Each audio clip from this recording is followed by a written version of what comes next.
बताइए कि चित्त की वृत्तियां हैं कहाँ, चित्त का निर्माण कैसे होता है, चित्त में कौन कौन चीज रहता है, उसका संस्कार कैसे।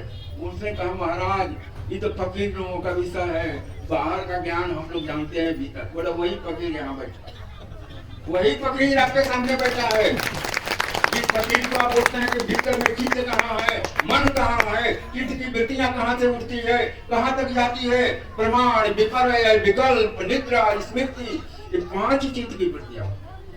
भींगे हम सब मल कलमस को भाव से धोने, आए हम सब शांत चित हो, भक्तिमान से खुद को जोड़े, भक्तिमान से कांतिमान हो, प्रीतिमान से मद को तोड़े। दुर्लभ अवसर आया है, इस पावन अवसर को न छोड़े, आए विनती करें सभी हम, मधुर वाणी से हमें भिंगाए। सदगुरु के है प्रिय लाल स्वदेवर, सदैव सदैवता हमें सिखाए। बारंबार कर बद्ध प्रार्थना, हमें गुरु भक्ति में दृढ़ कराए। मंत्र मुक्त होते जो सुनते, वाणी से अति विनय है, सहज सौम्य स्वभाव सरल, दयायुक्त उत्तम हृदय है। सदगुरु के प्रिय लाल श्री सुखनंदन सिंह जी सदैव हैं। इनकी लगनशील तन्मयता से बहु ग्रंथों का हुआ अभ्युदय है। संस्थान विहंगम योग है गर्वित, पाकर ऐसे संत हृदय हैं। सदगुरु के प्रिय लाल स्वधेवर पूज्यवर श्री सुखनंदन सिंह जी सदैव हैं। तो बारंबार प्रार्थना करबल निवेदन के साथ कि आज हम सबको गुरु भक्ति का पाठ पढ़ा दें, गुरु भक्ति में दृढ़ करा दें। और समय तो या बार बार मिलता नहीं है, इसलिए समय की कोई सीमा नहीं हो, मर्यादा नहीं हो, और आज हम सबको भक्ति में दृढ़ करा दें, यही प्रार्थना बारंबार करते हुए संदेवर पूज्यवर सुखनंदन सिंह सदैव जी की वाणी। तिमिरान्धस्य ज्ञानरञ्जन शलाकया चक्षुरुन्मीलितं येन तस्मै श्रीगुरवे नमः। अखण्डमण्डलाकारं व्याप्तं येन चराचरं तत् पदं दर्शितं येन तस्मै श्री गुरवे नमः। परम आराध्य सद्गुरुदेव भगवान, सद्गुरुदेव के परम शिष्य मेरे अभिन्न मित्र श्री उदय प्रताप सिंह जी, उपाध्यक्ष झारखंड संत समाज, आदरणीय श्री रामचंद्र तिवारी जी, प्रमुख परामर्शक बिहार संत समाज, श्री ललित कुमार सिंह जी, ये यशस्वी ओजस्वी महामंत्री दक्षिणी झारखंड, श्री नंदलाल पासवान जी, ये यज्ञ मंत्री, श्री प्रदीप कुमार जी जो बोकारो से जब भी बाहर जाता हूँ यही मुझे साथ लेकर जाते हैं, मेरे सहयात्री प्रदीप कुमार जी, श्री रामगोविंद यादव जी संयोजक पलामू, श्रीमती कांति देवी प्रचारक बिहार, सरिता देवी स्वर वेद प्रभारी, श्री ओंकार नाथ पाठक वित्त प्रभारी, श्री अमित कुमार जी पत्रकार, श्री राजेश भारद्वाज जी आयोजक, श्री सुभाष कौशिक जी सुप्रसिद्ध भजन गायक, श्री अनिल कुमार जी, श्री अनिल जी शर्मा बहुत बढ़िया भजन गायक, सभी अधिकारी वृंद, श्री पद्रीप जी अपने सफल संचालक, उपदेष्टागण, प्रचारक, गुरु भाई बहन, जिज्ञासु वृंद, मातृशक्ति तथा प्रिय बच्चों, मेरे बंधुओं, अभी अभी भाव प्रवण कविता में मेरी बहुत प्रशंसा की है। आज भाव प्रवण कविता में मेरी बहुत प्रशंसा किए आज हैं सदगुरु के ये प्रखर प्रचारक श्री राजेश जी भारद्वाज। कभी बड़ी कठिनाई हो जाती है, किसी साधारण भजन गाने वालों को बोल दिया तो तानसेन है, तो जो भजन गाने वाला उसका गला बैठ जाएगा। तानसेन, इतनी प्रशंसा लोग कर देते हैं, मैं सोचता हूँ कि अगर कहीं मेरा प्रवचन उतना उस लायक नहीं हुआ तो फिर जो जानता हूँ वो भी भूल जाता हूँ। तो इतनी प्रशंसा भी आवश्यक नहीं है कि जो हम प्रशंसा में इतना न भूल जाएं कि जो जानते हैं वो भी भूल जाएं। मेरे बंधुओं, मैं विशेष रूप से रामचरितमानस में बड़ा अच्छा प्रसंग है, जेहि पर सत्य सनेहु सो तेहि मिलहि न कछु संदेह। स्वयंवर के समय का दृश्य है। भारद्वाज जी कितने समय से हमको बार बार कहते थे कि आप आइए, और मैं बार बार किसी न किसी परिस्थिति बस नहीं आ पाता। लेकिन इस बार इनका आग्रह ऐसा स्नेह लगा कि अगर मैं इस बार ना कहूँगा तो इनको थोड़ी ज्यादा तकलीफ हो जाएगी। तो मैंने अस्वस्थ होते हुए भी कहा कि इस बार किसी भी परिस्थिति में मैं आऊँगा। आने का कारण एक ये भी है, इनके पूज्य पिताजी का मैंने दर्शन किया है, उनके साथ प्रचार में भी गया हूँ और इनके आवास पर सदगुरुदेव के साथ भी आया हूँ। तो लगता था कि उनकी दिवंगत आत्मा भी मुझे बुला रही है, खाली भारद्वाज जी नहीं। तो मैंने चलते चलते सोचा कि उनकी पुण्य स्मृति पर जा रहा हूँ, दो शब्द टांग कर भी ले चलता चलूं। तो दो शब्द उनकी पावन स्मृति को निवेदित करने के बाद मैं प्रवचन पर अपने विचार रखूंगा।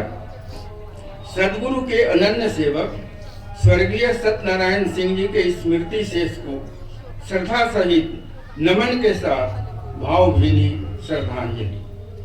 सदगुरु के अनन्य सेवक थे, सदगुरु सेवा में प्रवीण थे, भक्ति भाव से भरा हृदय था, अंतर से साधन में लीन थे। मास्टर साहब कहकर के ही गुरुदेव थे उन्हें बुलाते। मास्टर साहब कहकर के ही गुरुदेव थे उन्हें बुलाते। सभी कार्य को छोड़ आप भी सदगुरु पास तुरंत आ जाते। घर परिवार सगे संबंधी सबको गुरु ज्ञान से जोड़े। घर परिवार सगे संबंधी सबको गुरु ज्ञान से जोड़े। इधर उधर जो भटक रहे थे सबको इसी मार्ग पर मोड़े। पलामू के प्रसार कार्य में उनकी सेवा याद रहेगी। हर सत्संग में उनकी स्वर की गूंजती यहाँ निनाद रहेगी। उनके ही पावन स्मृति में करा रहे सत्संग आज है। उनके ही पावन स्मृति में करा रहे सत्संग आज है। योग्य पिता के योग्य पुत्र है श्री राजेश जी भारद्वाज। गुरु भाई बहनों के संग में कई अधिकारी भी आगत हैं। गुरु भाई बहनों के संग में कई अधिकारी भी आगत हैं। महामंत्री श्री ललित सिंह जी सबका करते शुभ स्वागत है। श्रद्धांजलि के शब्द सुमन से अक्षर काले अक्षत चंदन। श्रद्धांजलि के शब्द सुमन से अक्षर काले अक्षत चंदन।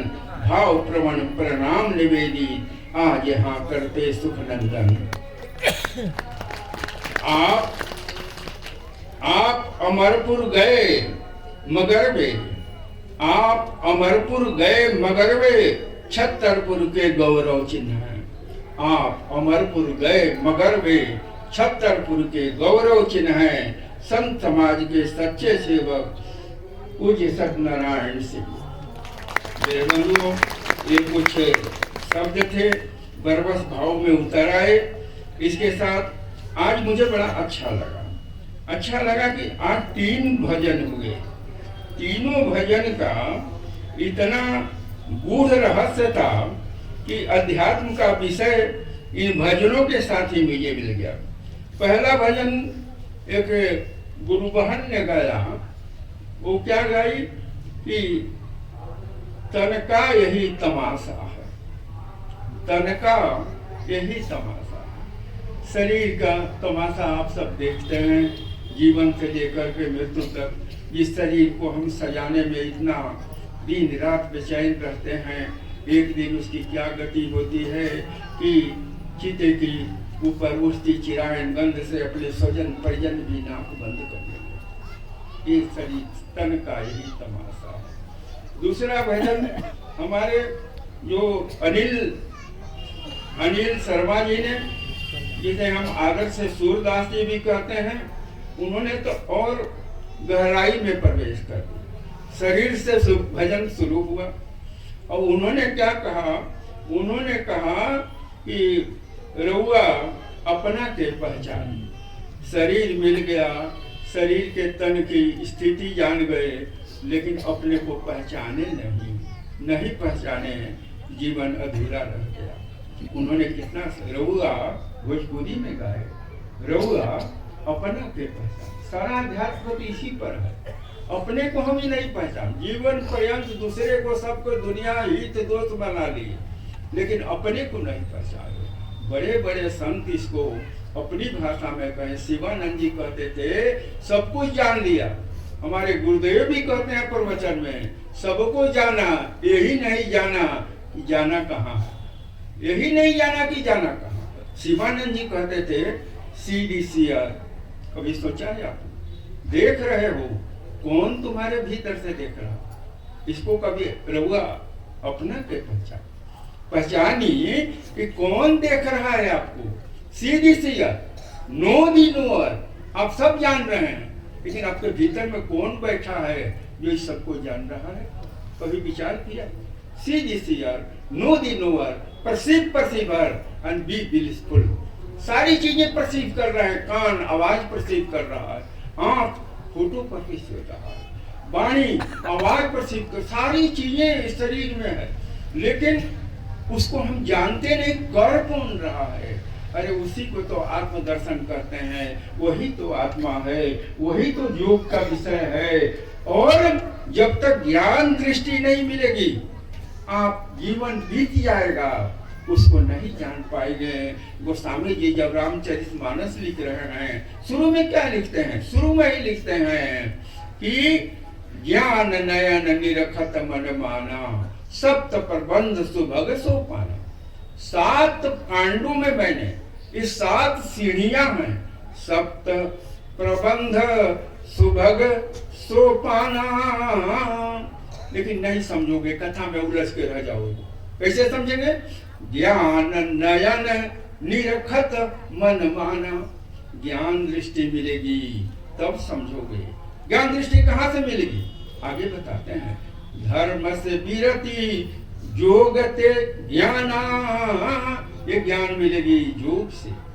धर्म से विरति योगते ज्ञाना, ज्ञान मोक्ष प्रद वेद बखाना। वो ज्ञान मोक्ष प्रदान करने वाला है।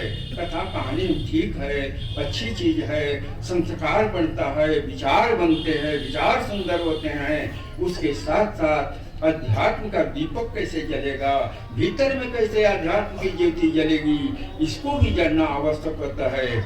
मेरे बंधु, हमारे परम आराध्य स्वामी जी 1924 में संत समाज की स्थापना, 1924 में संत समाज की स्थापना की।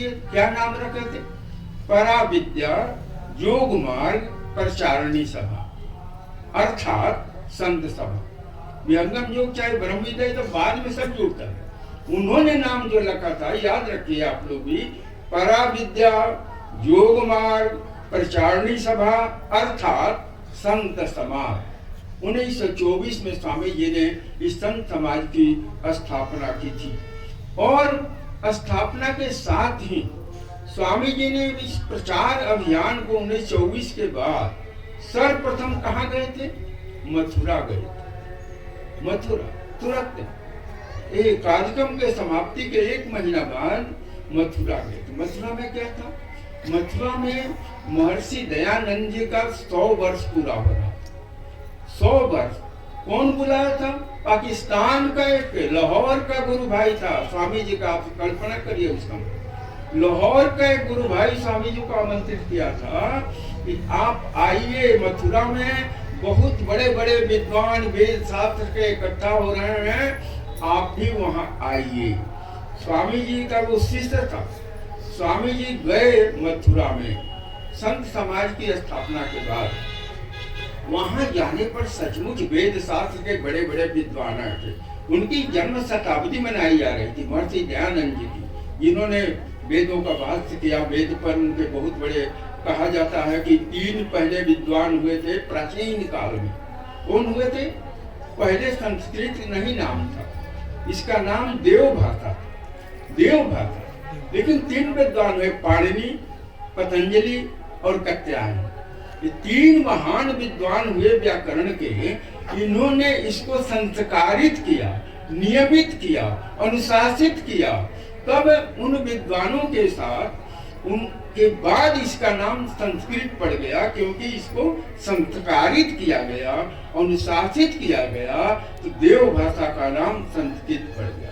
मैं इसलिए कह रहा हूँ कि उनके बाद 3 और संस्कृत के जो विद्वान हुए, उसमें महर्षि दयानंद, गिरिजानंद और एक और ये वो ब्रह्मदत्त जिज्ञासु थे। 3 महान व्याकरण जो प्राचीन काल के बाद हुए।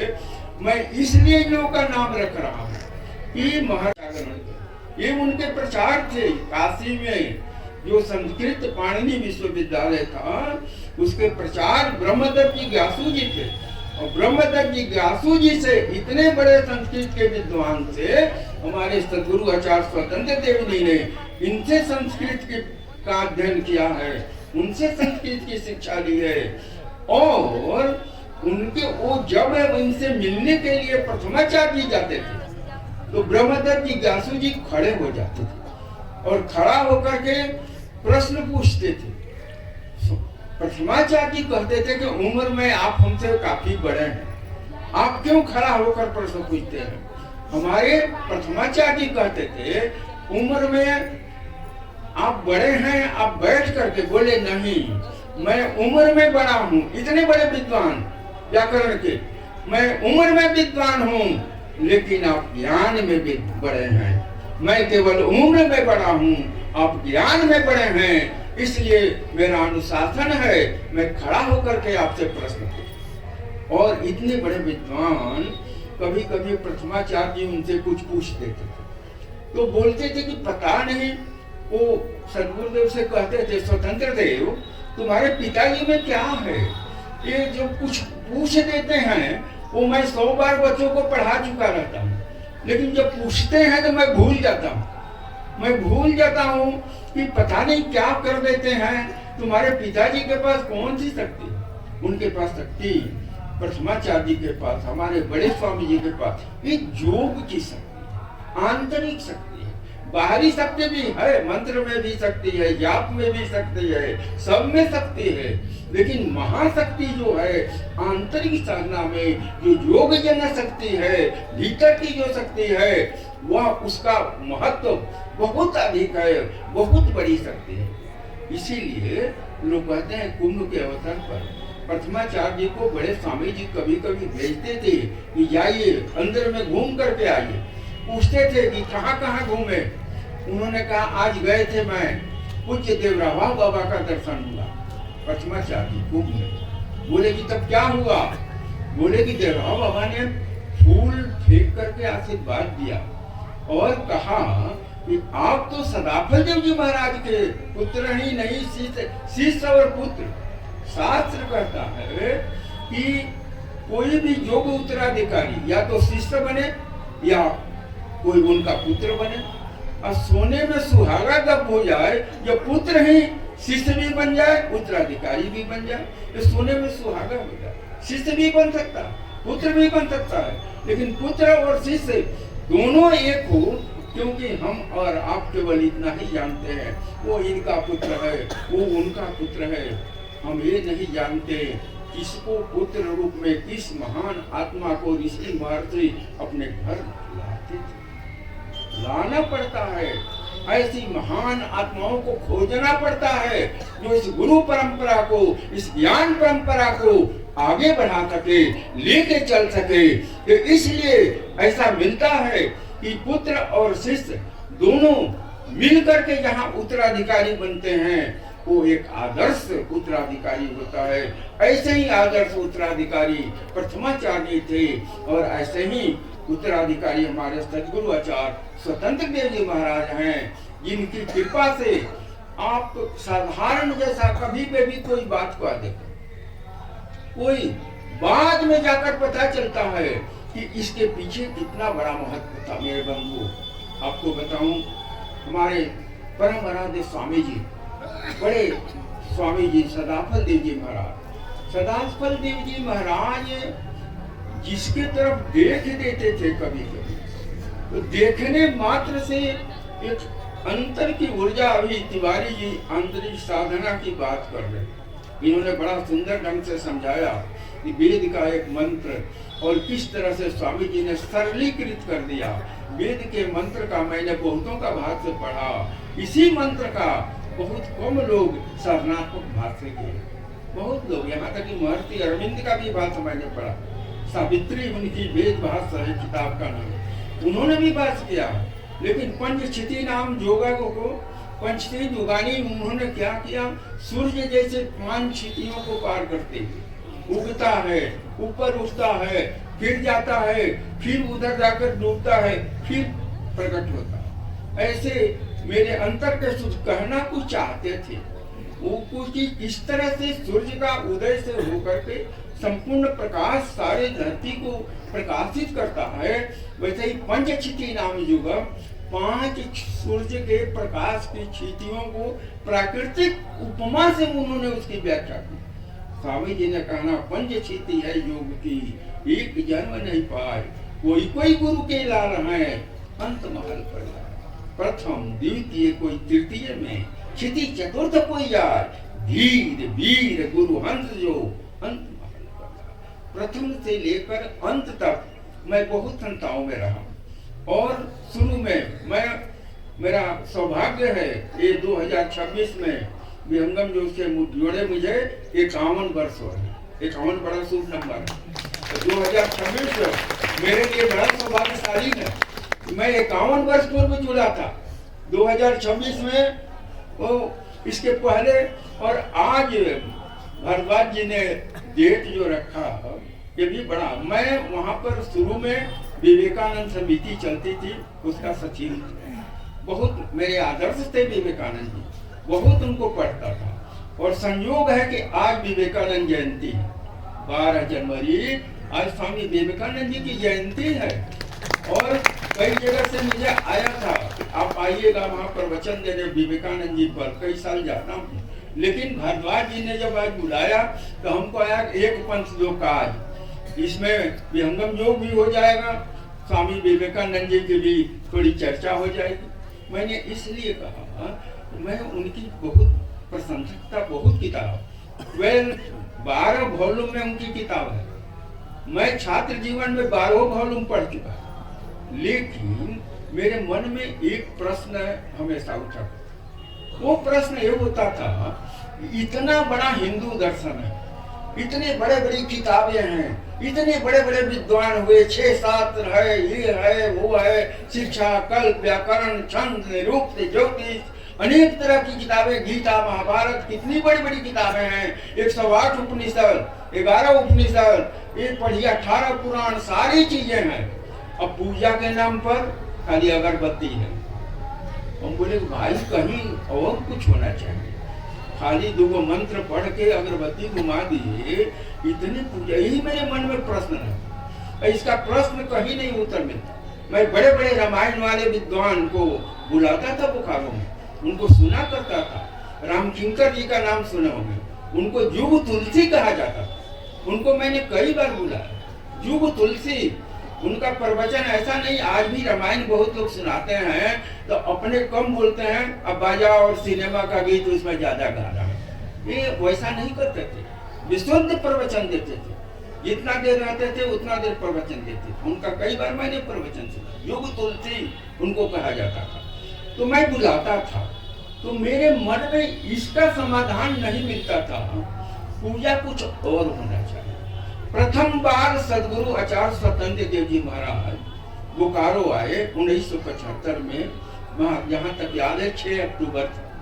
6 अक्टूबर को प्रथम बार आए और उनके माध्यम से एक संकेत आया कि वहां पर खोजिएगा, एक इंजीनियर साहब जिनका नाम सुखनंदन सिंह है, खोजिएगा एक आदमी के पास, राम सुरेश तिवारी जी के पास पत्र आया, खोजिएगा, मैं पहली बार बोकारो आ रहा हूँ, मेरा कहीं कार्यक्रम करवाएंगे, वो आपको मदद करें। हम जानते नहीं थे कौन है विहंगम लोग, कौन है स्वतंत्र देव जी, कुछ नहीं जानते थे। एक दिन हमारे एक कवि मित्र बोले कि चलिए एक और आए हैं, कुछ लिखते हैं, उनसे परिचय कराया जाए। मैं कविता लिखता था, लेख लिखता था, लेकिन विहंगम योग से नहीं जुड़ा था, अध्यात्म से जुड़ा था। मैं गया, जैसे उनसे मिला, उनके दीवार पर स्वामी जी का एक फोटो टंगा हुआ, मेरे मुंह से निकल गया, इस फोटो को मैंने कहीं देखा है, ये कहीं सदाफत देव जी महाराज का तो फोटो नहीं। बोले बिल्कुल ठीक बोले, लेकिन आप कौन है? बोले मेरा नाम सुखनंदन सिंह। उन्होंने कहा अरे बाप रे बाप, हमको तो 10-15 दिन पहले जिनको आप देख रहे हैं, इनके गुरु पद पर स्वतंत्र देव जी महाराज अभी हैं, उन्होंने एक चिट्ठी भेजी है 15 दिन पहले कि मैं बोकारो में पहली बार आ रहा हूँ, वहाँ एक व्यक्ति को खोजिएगा जिनका नाम सुखनंदन सिंह है, इंजीनियर है, वो काम करेंगे, प्रोग्राम मेरा कराने में मदद करेंगे। तो हम कहाँ खोजे खाली नाम पर, हम तो 1 हफ्ता दौड़ते रहे, कुछ पता नहीं चला। संयोग देखिए, खोजना हमको था और खोजते खोजते आप आ गए मेरे। हमको लगा कि भाई ये तो बड़ा कौन गुरु, खोजना उनको था, अब खोजते खोजते मैं कैसे पहुंच गया, कौन मुझको प्रेरित किया, ये बहुत लंबी कहानी है, उसको मैं छोड़ देता हूँ, आप किताब में भी पढ़े होंगे। लेकिन आगे कहता हूँ, मैंने कार्यक्रम कराया, उस समय वहाँ का राम मंदिर का सभा कक्ष केवल बना था और बाकी था। राम मंदिर के मैं ट्रस्ट में भी था, मैंने गया राम मंदिर में सब प्रोग्राम करा दिया। वर्तमान सदगुरु आए, पहचानता नहीं था, मुझसे गलती भी हुई, ये घूम रहे थे बाहर। इनकी उम्र कितनी थी उस समय? 27 वर्ष, मेरी उम्र 31 वर्ष, इनसे 3-4 साल बड़ा हूँ सदगुरुदेव से। तो उस समय इनकी उम्र थी 27 वर्ष, मेरी अवस्था थी 31 वर्ष। तो मैं गया तो बाहर टहल रहे थे एक आदमी, हमको लगा कि जो महात्मा जी आए हैं उनका चेला चपाटी कोई है। मैं दूर से गया, थोड़ा इधर आइए, उन्होंने भी कहा कि आप इधर आइए। हम लोग समझते नहीं थे, दोनों आदमी नजदीक आ गए। जब नजदीक आए तब हम बोले कि कोई महात्मा जी आए हैं, उनसे हम मिलने आए हैं। बोले चलिए, भीतर चले गए। भीतर गए तो देखे मड़ी झोपड़ी जैसा था, वहाँ पर चौकी बिछा हुआ था, चौकी पर एक सफेद चादर था, वहाँ डंडे रखे, बैठ गए उसी पर। अब मैं अगल बगल देख रहा हूँ तो महात्मा जी किधर हैं, दूसरा कोई महात्मा दिखाई नहीं दे। मैं बड़ा परेशान हुआ, बोला कि सरकार महात्मा जी आप ही हैं? तो हाँ बोलिए, हंस के बोले अभी भी स्वामी जी ऐसा ही बोलते हैं, आपको 10 बार से आते हैं फिर भी बोलेंगे अच्छा तो आपका नाम क्या है, अब बताइए। तो बोलते हैं कि आपका नाम क्या हुआ? हम बोले सुख। अरे तो हम तो आपके बारे में चिट्ठी लिखे थे। बोले कि सरकार यही तो पूछ रहे हैं कि हम ना आपको जानते हैं ना आप हमको जानते हैं, अपने चिट्ठी कैसे लिख दिया?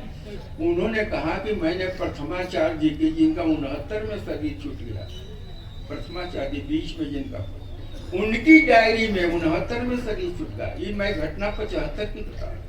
उनकी डायरी एक दिन पढ़ रहा था, तो डायरी में लिखा था कि निकट भविष्य में आप बोकारो जाएंगे तो वहां एक सुखनंदन सिंह नाम के व्यक्ति को खोजेंगे, वो आपको प्रचार में मदद करेंगे। उसी डायरी को पढ़ के, मैं भी आपको नहीं जानता हूँ, लेकिन प्रथमाचार्य की डायरी देख करके मैंने चिट्ठी लिख दिया था। और देखिए आज खोजते खोजते आप हम दोनों आदमी आमने सामने हैं। मैं समझा कि महाराज मैं तो बहुत चमत्कार सुनता था, पढ़ता था, आज तो चमत्कार मेरे सामने खड़ा है। चमत्कार मेरे सामने खड़ा है, कौन चमत्कार सुनने में, बात सुनने में। मैं बड़ा आश्चर्यित हो गया, मेरे आंखों में आंसू आ गए। मैं लेकर आया, लेकिन जो मुख्य बात कहने जा रहा हूँ, पहली बार सदगुरुदेव ने जो 1.25 घंटा पर वचन दिया राम मंदिर में, पहली बार बताया कि पूजा के 2 आधार होते हैं।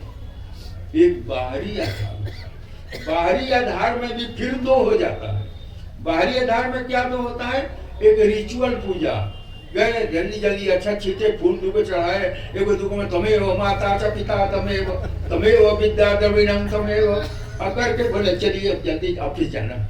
तो ये रिचुअल पूजा का एक है जो विधिवत जप करते हैं, माला फेरते हैं, कुछ अब थोड़ा भीतर आ रहा है, धीरे धीरे वो जप के साथ ध्वनि मिल जाती थी। आप ये अंदर में एक रिजोनेंस होता है, मंत्र का जो स्वर है कंपन और आपके भीतर का जो स्वर कंपन, तीनों जिस दिन मिल जाएगा उस दिन चेतना का पूर्ण प्रभाव होगा। ये है उसमें, लेकिन विधिवत इसको करना पड़ता है। एक स्वामी जी ने कहा कि एक और विधि है, तीसरी वो है आंतरिक साधना। आंतरिक साधना में केंद्र विशेष पर ध्यान करोगे तो स्वर अपने चेतना ऊर्ध होने लगेगा, ऊपर उठने लगेगा। अब ये पंचक्षिति नाम जो किए ना, मैं आपको बताता हूँ, प्रकृति में भी 5 जगह आप देखिए कैसे ऊपर उठता है। क्या है? काशी में क्या होता है? शरीर को जलाते हैं, शरीर पिंड ये सब जला देते हैं। और अब ऊपर उठना है, चेतना ऊर्ध जाती है, तो राग कहाँ ले जाएंगे? प्रयागराज ले जाएंगे। अब ऊपर उठते जा रहे हैं, काशी से ऊपर कहाँ गए? प्रयागराज, वहाँ अस्थि प्रवाह करेंगे, राग प्रवाह। इसके ऊपर क्या है? हरिद्वार। द्वार कहाँ है? दशम द्वार कहाँ है? प्रकृति में भी बनाया गया था कि जानो, पहले यहाँ भी जानो और भीतर में भी जानो कि कहाँ। वहाँ अब हरिद्वार है। हरिद्वार के ऊपर क्या है? द्यूलोक, इसको इन्होंने कहा, वो ऋषिकेश है। मैं ऋषिकेश अभी गया था, अपना आश्रम भी वहाँ बना। ऋषिकेश के ऊपर क्या है? गंगोत्री है, यहाँ से एकदम प्रवाह नीचे आ रहा है। कहाँ से आता है? सुधा स्रवित शीतल रवि उदय तत्व झनकार अरब बरसी आभा बरे अनुभव पुरुष हमार। इसने कहा, हमार स्वामी जी ने कहा अनुभव पुरुष, जिसको इन्होंने कहा यदा हमेतम प्रसम महांतम आदित्य वर्णम तम सपरस्ता तमेव विदित्वा तिमेतुमेति न अन्न पंथा विदते नैना। स्वामी जी ने कितना सरल का सुधा स्रवित, कहाँ से सुधा की बरसावट? गंगोत्री चल रही है, ये तो प्रकृति में है। लेकिन सुधा, वो सुधा अमृत की वर्षा कहाँ से होती है? अमर लोग कौन है? अमृत लोग कौन है? सुधा स्रवित शीतल रवि आदित्य वर्णम तमसा परस्ता। स्वामी जी कहते हैं शीतल रवि उदय तत्व झनकार अरब बरसी, अरब मेघ को कहते हैं, अरब बरसी आभा बरे, आभा प्रकाश बरता। वो कोई बारिश पानी का बूंद नहीं है, प्रकाश की वर्षा होती है। अरब बरसी आभा बरे अनुभव पुरुष हमार। मेरा अनुभव क्या होगा? ऐसा नहीं कि उनका अनुभव इनका अनुभव, मैं अपना अनुभव का बात बता। ऐसे महान सदगुरु, ऐसे हमारे स्वामी जी, जिन्होंने एक एक चीजों को जो अंतर जगत का था, तो जैसे हमारे सदगुरु देव ने कहा कि एक भीतर की पूजा होती है, भीतर की पूजा में भी ठीक बोले कि 2 भेद है। ब्रह्म विद्या 2 भेद है, तत्व ज्ञान अभ्यास। ब्रह्म विद्या 2 भेद हैं।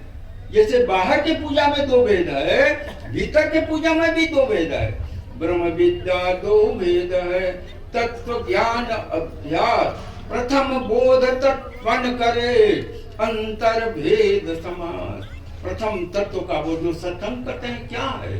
तत्व का बोध, सिद्धांत का बोध। और सिद्धांत का बोध हो जाए और भीतर में अनुभव में भी अब हो जाए, इसी के लिए आंतरिक साधना। आप कागज में पढ़ लिए, नक्शा में देख लिए कि यहाँ से छतरपुर जाने का रास्ता कैसे है, वहां से यहाँ ये डोभी मोड़ से ऐसे है, ये कागज में देख ली, अब गए है ये नहीं तो कुछ वो पता नहीं चलेगा। सिद्धांत वही है, सिद्धांत तो जान गए, यहाँ से दिल्ली जाना है तो यहाँ से गोमो मिलेगा, गोमो से गया मिलेगा, फिर ये मिलेगा, प्रथम भूमि में ये मिलेगा, दूसरी भूमि में ये मिलेगा, तीसरी भूमि में ये मिलेगा। सिद्धांत जान गया, गए है ये नहीं। तो इसलिए आंतरिक साधना ये है कि जो सिद्धांत में जाने मन क्या है, बाहर से खूब पढ़ लिए, चित्त क्या है, योग दर्शन भी पढ़ लिए, योग चित्त वृत्ति निरोध, योग दर्शन भी पढ़ लिए, योग चित्त वृत्ति निरोध। लेकिन चित्त कहाँ से, यही प्रश्न को मथुरा में उठा था, जहाँ से मैंने आज प्रवचन प्रारंभ किया। यहाँ मथुरा में गए थे, वहाँ योग के बड़े बड़े विद्वान आए और आकर के स्वामी जी लिखे थे कि योग संबंधी जिसको चर्चा करनी हो यहाँ मिल सकता है। वो 8-10 विद्वान आए बड़े बड़े, और उन्होंने कहा कि आप कहाँ से, जो बड़ा शब्द कटु था, आप कहाँ से योगी आ गए, ये स्वामी जी के सामने बोले, आप कहाँ से योगी आ गए, हम तो अपने बच्चों को योग पढ़ाते हैं। तो बोले क्या पढ़ाते हैं, तो हम लोग बताते हैं योग चित्त वृत्ति निरोध, योग चित्त की वृत्तियों का निरोध है। बोले बहुत अच्छा है, हमको भी पढ़ाइए, लेकिन एक सवाल बता दीजिए। बोले क्या, ये बताइए कि चित्त की वृत्तियों का निरोध करना योग है। बड़ा बढ़िया परिभाषा। चित्त की वृत्तियां कहाँ से उठती हैं, कहाँ तक जाती हैं, और निरोध कहाँ पर जाके होता है, ये हमको आप बता दीजिए, मैं संतुष्ट हूँ। बोले महाराज ये तो हम लोग नहीं जानते, हम ये बता सकते हैं चित्त शब्द की व्युत्पत्ति क्या है। बाबा जो शिव राम आपटे उन्होंने बनाया है संस्कृत हिंदी शब्द को, बहुत बढ़िया उनका शब्दकोश माना जाता है। आपको बताएं संस्कृत का मोनियर विलियम अंग्रेज था, उसने पहला बनाया संस्कृत इंग्लिश शब्द को, मोनियर विलियम। वो मोनियर विलियम जिसने संस्कृत इंग्लिश शब्दकोश बनाया, वो भारत आया था व्याकरण सीखने, भारत आया, महर्षि दयानंद जी से भी मिला वो मोनियर विलियम। और वो मिलने के बाद उन्होंने कहा कि हमको कुछ ऐसे विद्यार्थी दीजिए जो जिनको मैं जाकर के पढ़ाऊंगा, ऑक्सफोर्ड में पढ़ाऊंगा संस्कृत। उन्होंने एक व्यक्ति को दिया श्यामजी कृष्ण वर्मा, आप लोग नाम सुने होंगे। ये सारे क्रांतिकारियों के गुरु थे श्यामजी कृष्ण वर्मा, लंदन हाउस में रहते थे। ये जितने हुए हैं क्रांतिकारी, चाहे मदन लाल ढींगरा हो, चाहे भगत सिंह हो, जितने, इस श्यामजी कृष्ण वर्मा से ही सब लोग। और श्यामजी कृष्ण वर्मा को कौन लेकर गया था, मोनियर विलियम्स लेके गया। मोनियर विलियम्स कौन था, संस्कृत का बहुत बड़ा विद्वान था, संस्कृत इंग्लिश शब्द को उसी का बनाया हुआ। तो उनके मोनियर विलियम दयानंद जी से भी मिला था। तब स्वामी जी ने कहा कि आप लोग जो इतना संस्कृत का चित्त वृत्ति बताइए कि चित्त की वृत्तियां हैं कहाँ, चित्त का निर्माण कैसे होता है, चित्त में कौन कौन चीज रहता है, उसका संस्कार कैसे। उसने कहा महाराज ये तो फकीर लोगों का विषय है, बाहर का ज्ञान हम लोग जानते हैं भीतर। बोला वही फकीर यहाँ बैठा, वही फकीर आपके सामने बैठा है। जिस फकीर को आप बोलते हैं कि भीतर में चित्त कहाँ है, मन कहाँ है, चित्त की वृत्तियां कहाँ से उठती है, कहाँ तक जाती है, प्रमाण, विपर्य, विकल्प, निद्रा, स्मृति, ये 5 चित्त की वृत्तियां। प्रमाण वृत्ति क्या है, प्रमाण वृत्ति है जिस चीज को आप देख, प्रमाण भी 3 तरह का होता, प्रत्यक्ष प्रमाण, अनुमान परिणाम और आगम परिणाम। ये प्रमाण वृत्ति भी 3। पहले वृत्ति तो जानिए, कौन योग चित्त वृत्ति निरोध। हजारों आदमी को मैंने सुना है प्रवचन देते हुए, कहते हुए, लेकिन चित्त वृत्ति है कहाँ, क्या होता है प्रमाण, प्रत्यक्ष प्रमाण। आंख के सामने जो है देख लिए तो प्रत्यक्ष प्रमाण, प्रति अक्ष, अक्ष माने आंख, आंख के सामने, ये प्रत्यक्ष प्रमाण है। अनुमान प्रमाण क्या है कि हम देखा नहीं, धुआं देखा, वहां तो लगा जरूर वहां आग होगा। अनुमान, बहुत से व्यक्ति को आप पीछे से पीछ देख के समझ जाना नहीं फलाना व्यक्ति है, पीठ देख के अनुमान की, देखे नहीं। तो बहुत सी ऐसी वृत्ति है जो अनुमान से आप पकड़ते हैं, प्रमाण से पकड़ते हैं, प्रमाण। और अनुमान है वो शब्द प्रमाण, कि हमने अपने देखा नहीं, फलाना कहा कि अमुक व्यक्ति तिवारी जी वहां पर खड़ा है, अपने भी नहीं देखा, लेकिन वो बोला तो एक शब्द प्रमाण हुआ। लेकिन अध्यात्म में शब्द प्रमाण माना जाता है, संत महात्माओं का जो अध्यात्म के प्रति शब्द होता है उसको शब्द प्रमाण कहा जाता है। जैसे अनुभव पुरुष हमारा, मैंने आत्मदर्शन किया है, ये जब वो कहेगा तो ये शब्द प्रमाण कहा। तो तीन तरह के केवल प्रमाण भी वृत्ति है, अनुमान, शब्द, प्रत्यक्ष। इसके बाद प्रमाण के बाद कौन वृत्ति होती है? विपर्य है कुछ, दिखाई कुछ पड़ता है, दिखाई देता है कि सूरज चल रहा है, और असलियत है कि पृथ्वी घूम रही है। अगर किसी से पूछ लीजिए कि पृथ्वी को कभी घूमते हुए देखा है, बोला कि ना भाई हम तो नहीं देखा, तो कैसे बोलते हैं कि पृथ्वी, अगर कह देंगे पृथ्वी नहीं घूमती है तो आप कहिएगा महाबेवकूफ भाई, पढ़ाई लिखाई नहीं किया था, पढ़ा नहीं है ज्योग्राफी में, भूगोल, पृथ्वी गोल है। आप मानते हैं? पृथ्वी किसी ने लिख दिया पृथ्वी गोल है, प्रथम किसने लिखा? गैलीलियो ने लिखा। गैलीलियो को क्या हुआ? चूंकि लिखा हुआ है बाइबल में कि पृथ्वी चौरस है, गैलीलियो को बुलाया गया, फांसी की सजा दी गई, लेकिन फांसी पर चढ़ा नहीं। बोला कि दो विकल्प है, तुमने लिख दिया कि चौरस है, तो या तो तुमको फांसी पर चढ़ना होगा या माफी मांगना होगा। उसने एक बड़ा सुंदर जवाब दिया। गैलीलियो ने कहा, अगर मेरे माफी मांगने से पृथ्वी नहीं घूमेगी तो मैं माफी मांग लेता हूँ। मांगने में क्या है? मांग है कि मेरे कहने से न तो पृथ्वी घूमने वाली है, न आपके कहने से रुकने वाली है, जो घूमता है तो घूमता। हमारे यहाँ भूगोल, आर्यभट्ट ने इसके पहले खो जाता कि पृथ्वी किस तरह से घूमती है, कैसे गोल है, ये सब अपने यहाँ दिया गया। तो मेरे बंधुओं, इस तरह से जो स्वामी जी का ये जो प्रमाण विपर्य माने उल्टा आपको कुछ लगता है कोई चीज, सबसे बड़ा विपर्य ज्ञान, धर्म और अध्यात्म। चीज कुछ है, असमझ कुछ रहे हैं, बोल कुछ रहे हैं, कह कुछ रहे हैं, कौन चीज कहाँ के लिए था और उसको आप समझ नहीं रहे हैं, बोल कुछ रहे हैं, कुछ समझ रहे हैं। तो मेरे बंधुओं, विपर्य होता है उल्टा ज्ञान, प्रमाण, विपर्य, विकल्प। विकल्प क्या? कुछ नहीं है। आप देखिएगा, आप सोचेंगे अरे अरे जमीन तो यहाँ छतरपुर में, बड़ी शहर में महंगा हो गया, मैं तो यहाँ 40 बरस पहले आया था, उस समय 300 रुपए डिसमिल मिलता था, क्या हुआ? आज मिल जाएगा? विकल्प, कल्पना में जीते रहते हैं। दुनिया भर के वृत्ति, विकल्प, सबसे ज्यादा वृत्ति हमारे भीतर में विकल्प वृत्ति है। कल्पना खाली करते रहते हैं, ये होता था, वो होता, वो होता था, वो होता, ऐसा नहीं वैसा होता, एक विकल्प वृत्ति। प्रमाण, विपर्य, विकल्प, निद्रा भी एक वृत्ति है। सोने के बाद लगता बहुत अच्छा से सोए, अब कभी कभी सोने के बाद भी बेचैनी किसी को हो जाए। निद्रा, स्मृति, स्मृति क्या है? बचपन से लेकर अभी तक जितना चीज याद है, फलाना आदमी हमको एक बार गाली दिया था, कब दिया था जी? 20 साल पहले, लेकिन स्मृति में बैठी हुई है। ओ स्मृति में कितनी वृत्तियां हैं। इन सारे वृत्तियों का जब निरोध हो जाएगा तब न जाकर योगा चित्त वृत्ति निरोध होगा।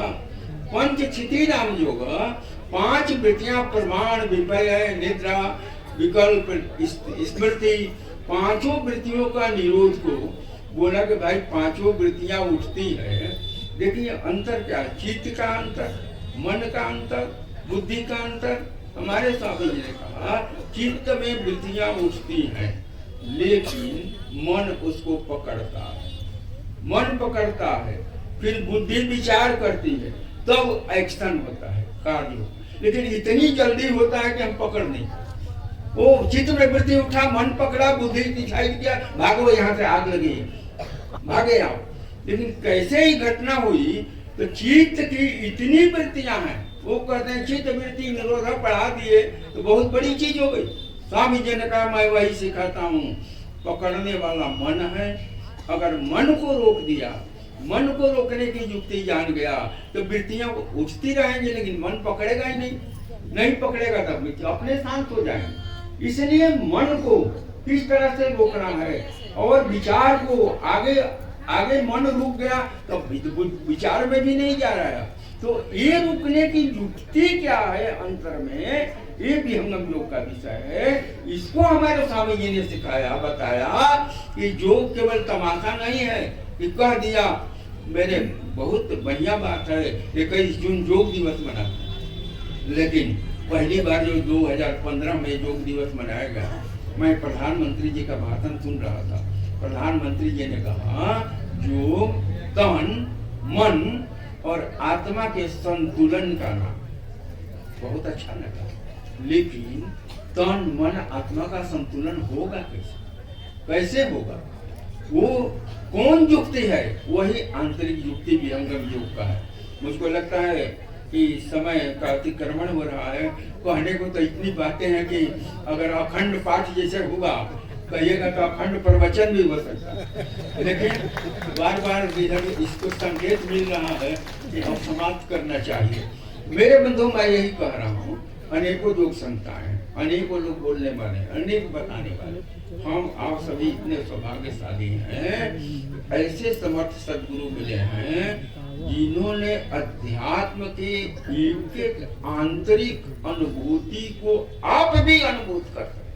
अपने तो अनुभूत किया, आप भी अनुभूत कर सके, उसकी युक्ति बताई। युक्ति दे कहां से कैसे हम आगे बढ़ेंगे, इसलिए हम आप सभी सौभाग्यशाली हैं। और आज का दिन एक और सौभाग्य सूचक दिन है। वो क्या है?